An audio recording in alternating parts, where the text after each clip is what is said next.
Hello, welcome back to the ministry. This is Taj McCameron, and today we're going to just talk about something that the Lord just had pop into my mind. I was just sitting here trying to chill. But some days I be just trying to chill, y'all. It's like some of y'all, you see video after video, day after day after day after day, and you be thinking, oh, she just on it. No, I'm not. I be sitting at home some days just trying to chill. This is how God speaks to me. It actually makes it easier for him to speak to me when I be at home just trying to chill. Then he gave me like 15 words because I'm like, I'm over here trying to chill.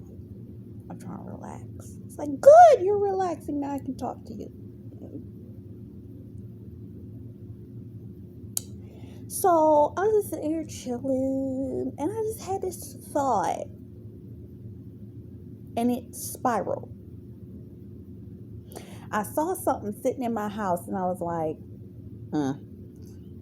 And when I started to think about that, the Lord kind of led me in a tangent mentally. And I was like, I wasn't trying to go here. I wasn't trying to think about this. But this is the way that the Lord kind of put it. And I think it's going to help somebody. So what I was doing was I was just sitting here. I was working on putting together my dinner for the night. And I was like, so, Lord, when I saw that object, I was like, I started to think about relationships. And I'm like, I don't ask me how. And then I started to hear this song by Legacy called Us Together. And in it talks about two people being in a relationship. And it's a verse in that song that said, we argue, we fight, we break up, and then we make it right. And it's like, in a healthy relationship, that's good. Because in a healthy relationship, one, you're not arguing. You have a moment of disagreement, and you sit like two adults, and you conversate that out. Number one. Two, you should never be fighting with an individual, okay? If you're not fighting together, and when I say fighting together, meaning you're determining what the issue is, and you together in tandem are operating as a unit. You always hear me say this whenever I talk about my old television show. Them two used to always fight like a unit. That's how they fought against their enemies. They would come together and physically use their bodies, switch positions, do all this kind of stuff in order to fight in tandem. Whether it's back to back, whether it's side by side, whether it's one would flip over the other one in order to take on their opponent, whatever it was. But you ain't out here fighting each other. Okay?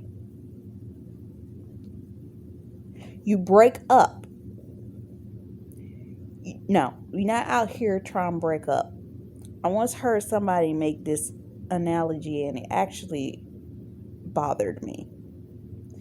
They said that it's a good idea to go to separate rooms for a period of time. You both be in the house, but you're in separate rooms. Let me tell you something about doing that. Understand that you deal with spiritual warfare. The enemy is always looking for an open door to bring a wedge between you and your relationship, okay? So even to separate, to go from one room to the other, you got your phone, he got his phone. How often do we see court shows where they be sitting up there talking about, oh, well, he was on his phone. Oh, she was on her phone. You realize that the enemy can come in through that direction. We on social media. We on our phones 24/7, 365. People have community contact with us on our devices. No, it's not a good idea for your husband to be in another room for an entire month because y'all had an argument. That's a control issue, okay?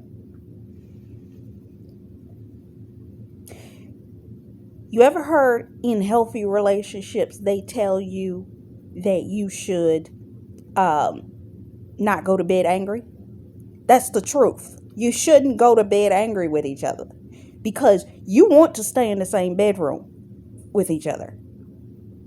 You want to act in a accordance that the two of you will sit down and have a calm conversation. If you cannot come to an agreement, you can at least come to enough of a resolution in that moment that y'all can go to bed.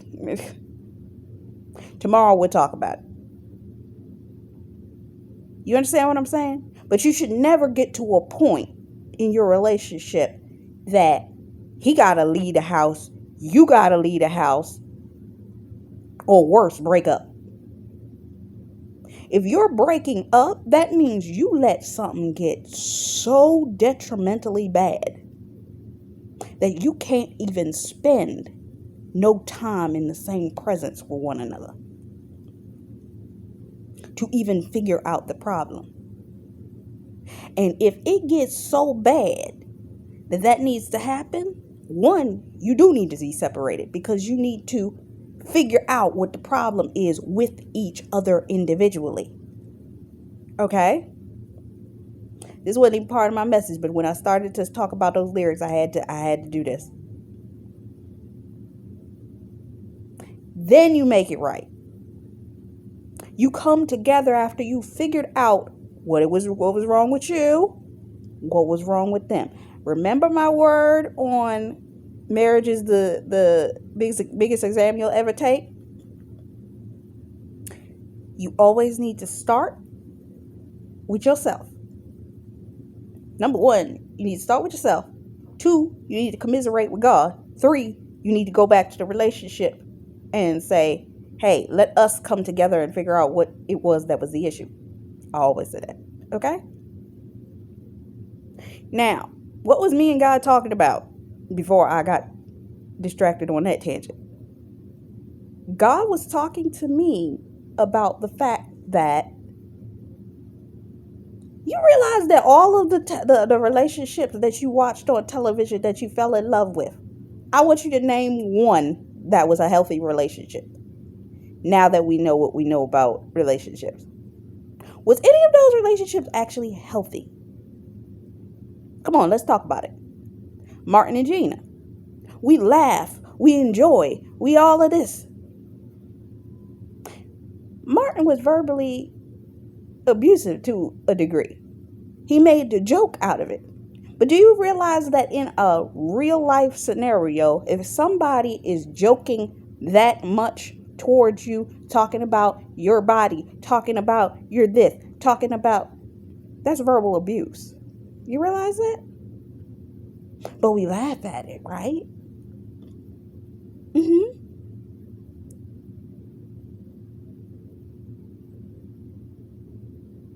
It's verbal abuse.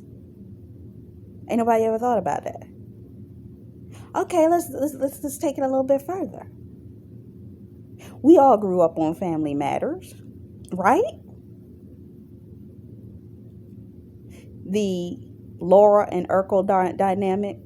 I did an entire video on this. Go back and look for it. Where I talk about Laura and Urkel, and I talk about Steve and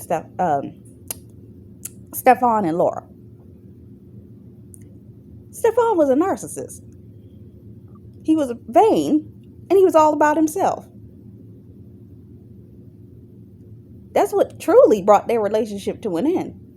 She thought she wanted that version of Urkel, but that version was toxic. He never wanted to be around her. When he did, he only gave her what he thought that she wanted. And then he kept disappearing on her.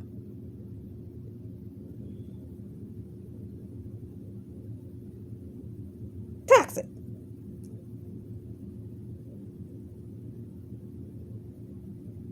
Is that sinking in with you? Is this starting to make sense to you? You starting to put the pieces together? But then what Laura would do would be toxic to Steve.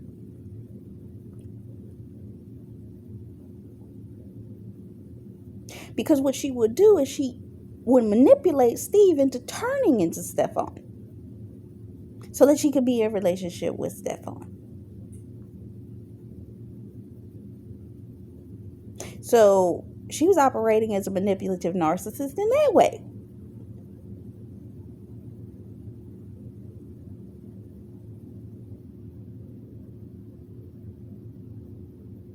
Would you like me to continue? Okay, let's talk about why did I get married? You know, every single one of those relationships was narcissistic. And it was coming from the woman. What? What you mean? I'm not going to go into the depth in that. I need you to go and look up the relationships from Why Did I Get Married. I did 17 videos, I think, where I broke down every single relationship in Why Did I Get Married. I didn't do a review on the movie in its entirety. I did a review on the relationships. And I did a thorough breakdown on how narcissistic every one of those relationships were.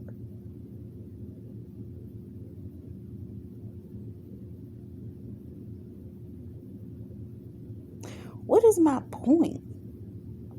God kind of had me just sitting here thinking about the fact that people are taught watching these television shows, listening to music, that it's okay to remain in toxic situations. It's all right, stay in that toxic situation. Most of us are drawn to toxic situations from our parents. One of the two of your parents was more than likely toxic. Because that's what I'm happening to notice through a lot of relationships. One of the two is toxic. And the one that you most want love from is 95% of the time the most toxic one. Because that's the one that's rejecting you. Then you learn as a child to be rejected.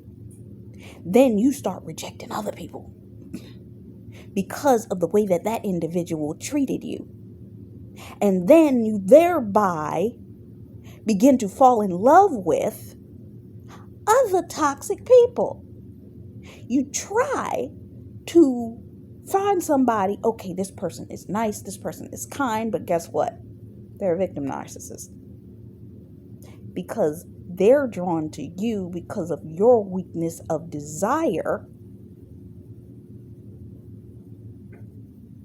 to operate within that toxicity.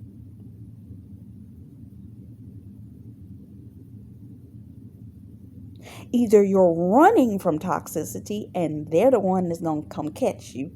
And when they catch you, I heard somebody say something, what is it?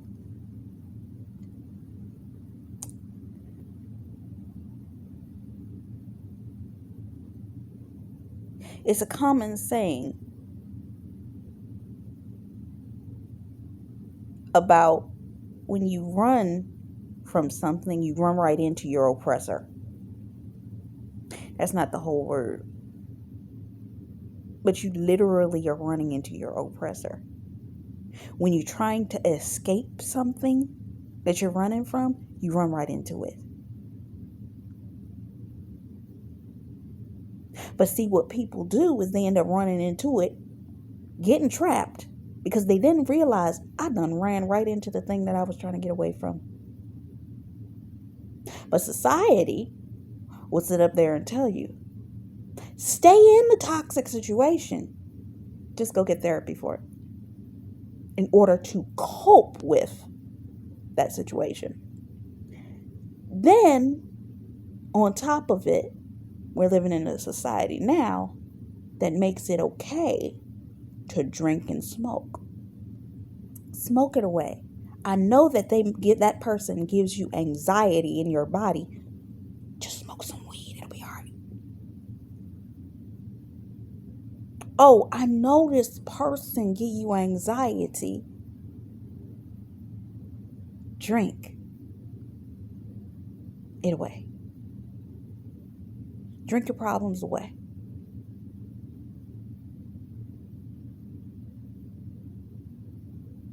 Now, let's not deal with the issue. But I'm going to cope and stay. How about you sit with yourself? Come on. Sit down with yourself and start asking yourself the right questions. Because see, these types of things aren't going to be solved unless you start asking yourself the right question. You can't even go to the therapist until you actually are willing to sit down with yourself and admit that there's a problem. You know that there are 5 signs of grief?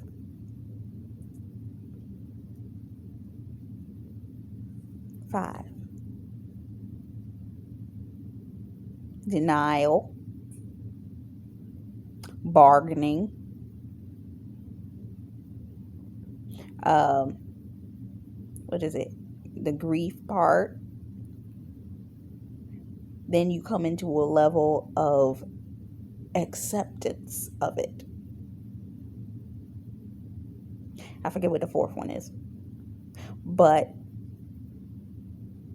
until you go through that process, you won't keep going through the same cycles. And most people desire to keep going through the same cycles. Last night I was listening to the radio and the song came on talking about you got me going in circles. Staying in agreement with toxicity. But hey,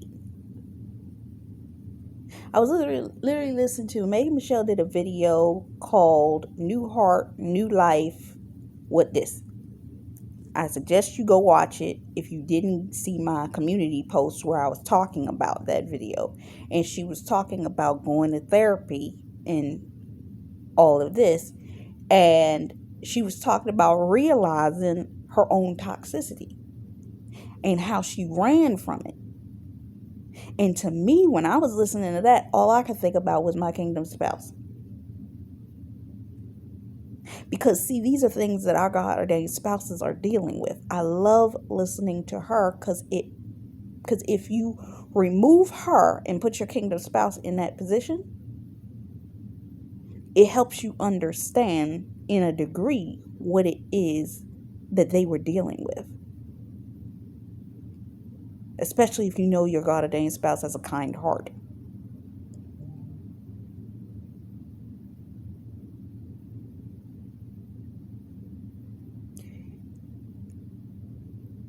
It makes you think. And her channel is pretty daisy. But sometimes we need to think about those things. Sometimes we don't understand how men process. Sometimes they be running from their emotions. A lot of people run from their emotion. I remember I was taking a class with one of my speech teachers, which I later found out she became a minister. And she was talking about the fact that most people aren't willing to sit in their own stuff, to sit with themselves. One of the scariest things is to sit with yourself, because what the enemy will do is mess with your head to make you not want to focus on your own issues. What he will do is bombard your brain to get you to commit or collapse in the midst of that with thoughts. And one of your biggest battlefields is your mind. When you start to unpack those thoughts, those things, those issues, and start to really see the problems in that,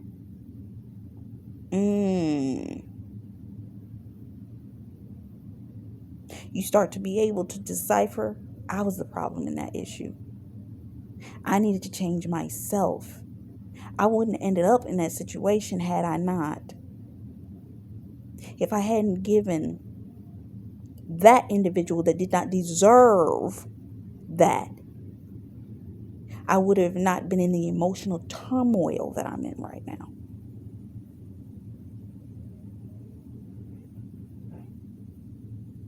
Sit there and asking yourself those questions. But most people, they don't want to do that. They would prefer to bury themselves in alcohol. And now that drugs is legal, let me just avoid it. But you're opening yourself up to other spiritual things and open doors in your avoidance. But that's what the enemy wants. Stay in that place.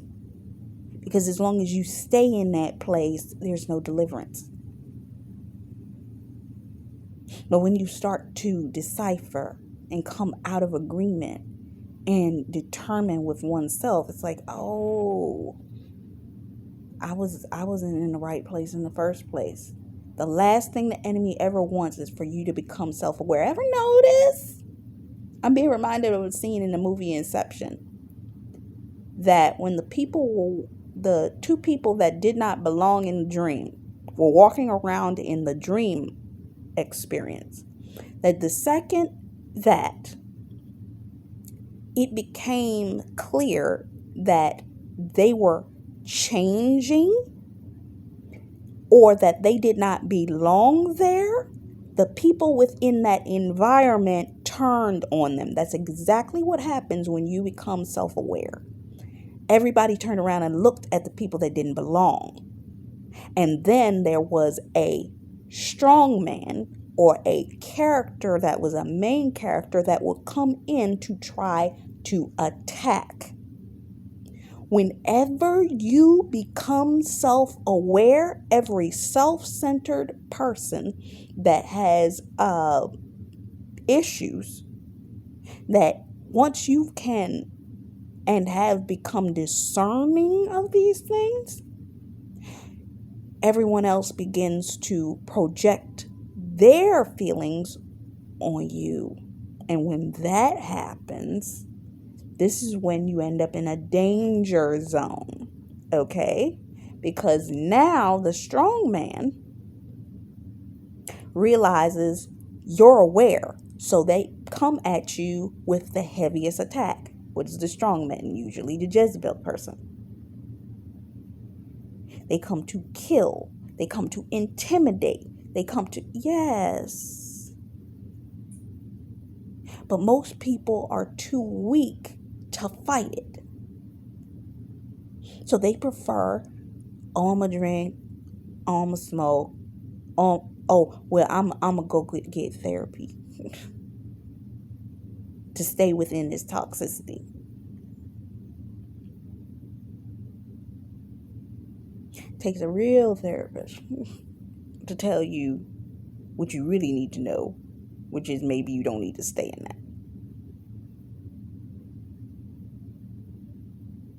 Real. Sometimes you need to take a break from that, find yourself, and sometimes in you finding yourself, you will emotionally detach from that situation anyway, and you won't want to go back to it. Now, if the Lord says, go back because I'm changing them too, then you do that. But if a person is toxic, it's an attachment style. Go look up attachment styles. Go look up the definition of each individual attachment style. It will blow your mind. I have a video linked in the playlist for Deliverance playlist that talks about the attachment styles. And the woman was talking about children. But when you think about it, you can see that in adults. It's like, ooh. People that act this way, people that act that way. It will give you deliverance right there. It's keys to the kingdom. Go into my deliverance playlist. There's only about 2 or 3 videos by her in there. But you got to really connect with oneself to operate in the wisdom of understanding these things. Because you will set yourself free. and stop avoiding it or masking it or band-aiding it with liquor, which is spirits in itself. Weed. You're opening just your mental space up to spirits. And then therapy. I'm not saying ain't nothing. Therapy is good if you know, and I'm going to say this again. Therapy is good is if you are willing to admit your issues. If you just going to sit there and ignore the problem and just sit there and waste 45 minutes every single time you go to therapy or sit on your phone with a therapist to deal with yourself until you actually start asking yourself the right questions. Because see, most people don't want to ask the right questions, because that means they have to not only change themselves, but they have to change their situation, and they have to become self-aware to the fact that they're in a issue and they need to separate themselves from it. But as long as you're not asking the right questions and you saying dumb down to it, go back and watch my video where I talked about I did a review of the season finale of SVU and organized crime. And I talk about being self-aware and bleeding all over somebody else. And then I do another one where I talk about, was it patience and perseverance? I'm not sure what it is. But I use the same analogy of that episode, and it will make you think. So I'll try to link that in the comments of this one. But God just had me thinking about this. Separate yourself from toxicity. Toxic people are destroying your life. And a lot of people, what they do is when they come into realization of the toxicity and the awareness of the toxicity, when they address that with the individual. I saw a commercial this morning for a television show, and the person was talking about, oh, this person contacted me. You could see that woman was crazy as all get out. It was a guy who was sitting there talking to another female, and she said, are you calling the police and getting her straight up? I know you're calling the police next, because if that person contacted you, you in trouble.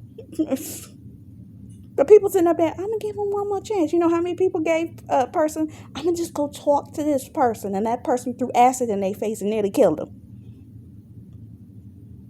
Oh, I'm going to just have one more conversation. They met them and they shot them. Let me tell you a quick story real quick. My mother had a friend. This woman was a beautiful woman. I never met this woman, but my mother told me this story. Okay?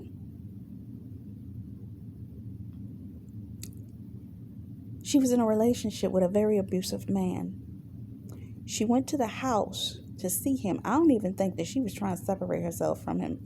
Or did she? I think she did separate herself from him.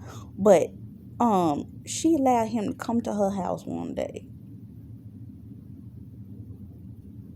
This man got into an argument with her that day. She took off running out the front door, and he shot her in the back. She died on the front steps. Because she wanted to have one more conversation with him. I just want closure. Let me give you another example. This was my birth mother, a person I never met. She got in a relationship with a man 3 months before I was born. 5 months. Oh, she just wanted to be in a relationship. She had been in a relationship with my birth father, but she separated from him. This guy charmed her, sweet-talked her, got into her apartment, and he started to verbally abuse her and then physically abuse her. And then after he verbally abused her, physically abused her, one night she was terrified when he said, oh, I want you to drink this Boilermaker with me. A Boilermaker is a beer and liquor mixed together. He slammed her head against the wall. The next morning, she had a brain aneurysm. They barely got her to the hospital to get me out. I'm only sitting here because of a miracle of God that they decided to take her in for a C-section. I lost 2 minutes of oxygen. She died 4 days later. Do not entertain toxic people because they very well could kill you.